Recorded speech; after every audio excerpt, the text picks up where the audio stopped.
पेश है आज की मुख्य खबरें जो पिछले 48 घंटे से सोशल मीडिया पर खूब वायरल हो रही है।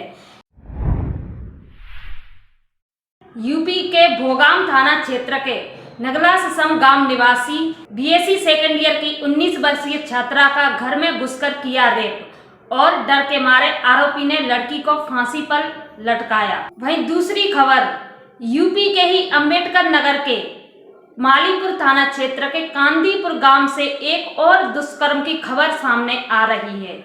छात्रा के पिता ने बताया कि 16 सितंबर को जब उनकी बेटी स्कूल से निकली तो कार सवार लोगों ने उसका अपहरण कर लिया और उसको लेकर लखनऊ चले गए, जहां 2 लोगों ने उसके साथ रेप किया।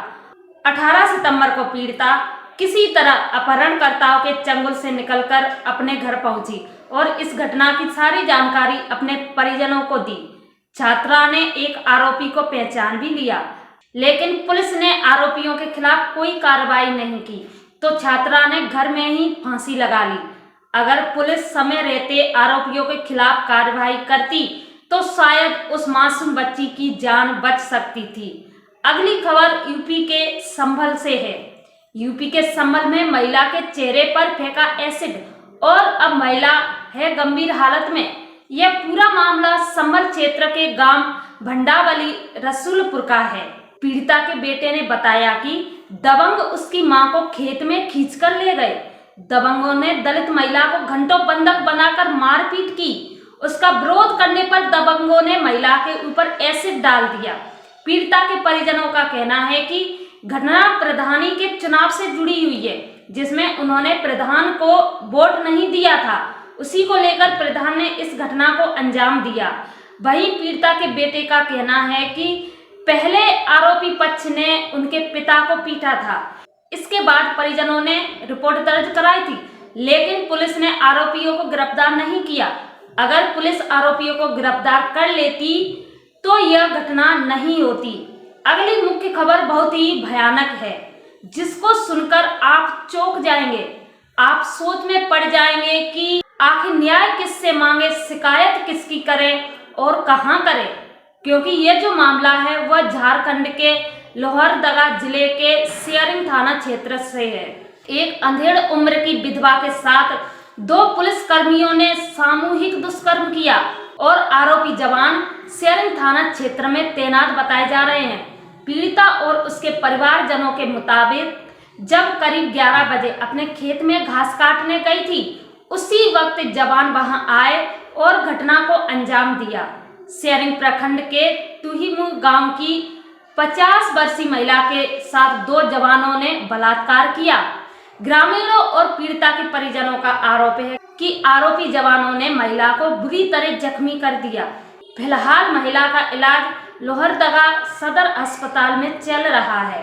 परिजनों के अनुसार पीड़ित महिला अपने खेत में, जिसमें मकई खड़ी हुई थी, 11 बजे के करीबन घास काटने गई थी, जहां उसे अकेला पाकर पुलिस के जवानों ने दरिंदगी को अंजाम दिया। आरोपी जवानों के नाम और उनके पद स्पष्ट नहीं हो पाए। तबीयत बिगड़ने पर ग्रामीणों की मदद से रात 2 बजे पीड़ित को सदर अस्पताल पहुंचाया, जहां उसका इलाज चल रहा है।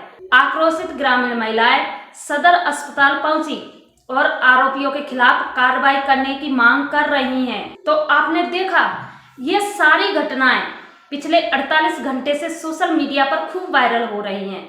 आपने देखा, अक्सर सारी घटना में पुलिस का रवैया आरोपियों को बचाने के पक्ष में है। भाई झारखंड में तो हद ही हो गई। झारखंड में पुलिस वालों ने ही महिला का बलात्कार कर दिया।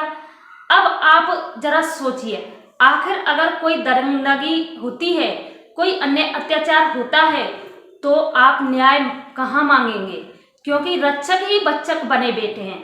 बीजेपी सरकार इन घटनाओं पर मौन है। योगी और मोदी चुप्पी साधे हुए हैं, क्योंकि हकीकत तो यह है कि उनके शास्त्रों में, उनके धर्म ग्रंथों में बलात्कार कोई जुर्म नहीं होता, बल्कि उनके लिए यह संस्कार और गर्व की बात है। उनके धर्म ग्रंथ ऐसी गंदगी से भरे पड़े हैं। इन हिंदू धर्म और सनातनियों की सच्चाई सिद्ध करने के लिए पहले आप महाभारत का यह दृश्य देखिए। यह दृश्य महाभारत से मत्स्य देश के राजा के राज्य का है। उस देश के राजा का नाम विराट था और उनके साले का नाम कीचक था, जो द्रौपदी के साथ बलात्कार करने की कोशिश कर रहा था। जब पांडवों को वनवास हुआ तो पांडव मत्स्य देश में जाकर रहे और राज्य में द्रौपदी ने दासी का काम किया। और वहीं पांडवों ने, किसी ने रसोइया का, किसी ने नौकर का, इस तरह से सभी ने काम वहां किया। और सैंधवी द्रौपदी का परिवर्तित नाम है। द्रौपदी कीचक से बचकर राजा के यहाँ जाती है। द्रौपदी की चीख सुनकर एक पांडव जो रसोइया का काम करता था बाहर निकलकर आता है, लेकिन वहीं राजा का एक व्यक्ति इस पांडव को समझाता है कि जिस राज्य में तुम रह रहे हो उसके खिलाफ बगावत नहीं कर सकते हैं। अगर कीचक द्रौपदी का बलात्कार कर रहा है तब भी तुम्हें कुछ नहीं कहना चाहिए, यही धर्म है। और कीचक ने वहीं भरे दरबार में राजा के सामने द्रौपदी का बलात्कार किया और उसकी मारपीट की। लेकिन राजा और संपूर्ण दरबारी, खुद पांडव सब देखते रहे। किसी ने भी द्रौपदी को बचाने की कोशिश नहीं की। और आज यही हो रहा है। हजारों द्रौपदी रोज लुट रही हैं, उनकी इज्जत लूटी जा रही है। देश के मुख्यमंत्री, प्रधानमंत्री मूक बनकर सारा दृश्य देख रहे हैं, क्योंकि उनके धर्म, उनके ग्रंथ इस बात के लिए इजाजत देते हैं। बलात्कार उनके लिए कोई अपराध नहीं, बल्कि यह तो उनके गौरव और संस्कार हैं। उनके ग्रंथों में महिलाओं को सम्मान दिया ही नहीं गया है। चाहे सीता हो या द्रौपदी हो, कोई भी हो, उनके धर्म ग्रंथों में महिलाओं को दासी और भोग विलास की वस्तु माना गया है। यह तो कुछ भी नहीं।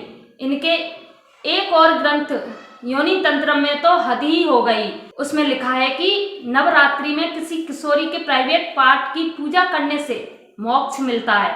और यह भी कहा गया है कि किशोरी खुद की बेटी या बहू हो तो ज्यादा अच्छा होगा। अगर किसी को मेरी इन बातों से आपत्ति है तो योनि तंत्र ग्रंथ के पेज नंबर 1 से 7 तक की लिखावट पढ़िए। और उस ग्रंथ में यह भी लिखा है कि उस किशोरी के प्राइवेट पार्ट की पूजा धर्म गुरुओं द्वारा कराई जानी चाहिए और अकेले में। हाँ, तो देखा आपने। अब इनके ग्रंथों से तो यही सिद्ध होता है कि यह पाखंडी, यह ढोंगी, यह अत्याचारी अपनी बेटी और बहू को भी नहीं छोड़ते होंगे। योनि तंत्र ग्रंथ का पूरा विश्लेषण मैं अलग से दूसरे वीडियो में करूंगी। और अगर आप चाहते हैं कि आपकी बहन बेटियां सुरक्षित रहें, आपके बच्चों का भविष्य सुरक्षित रहे और आप सुरक्षित रहें, तो आप लोग ऐसे पाखंडियों को, अत्याचार युवकों को मुख्यमंत्री, प्रधानमंत्री की कुर्सी से उठा फेंकिए। क्योंकि जब तक ऐसे धर्मावलंबी देश की कुर्सी पर मुख्यमंत्री, प्रधानमंत्री बनकर बैठे रहेंगे तब तक बहन बेटियां सुरक्षित नहीं रहेंगी। योगी आदित्यनाथ को तो शर्म आना चाहिए। उत्तर प्रदेश में हद हो गई है। आए दिन हद से ज्यादा बहन बेटियों का बलात्कार हो रहा है। और यह ढोंगी पाखंडी नवरात्रियों में देवियों की आरती उतार रहे हैं। वहीं दूसरी ओर उनके प्रदेश की कन्याएं और देवियों की इज्जत लूटी जा रही है।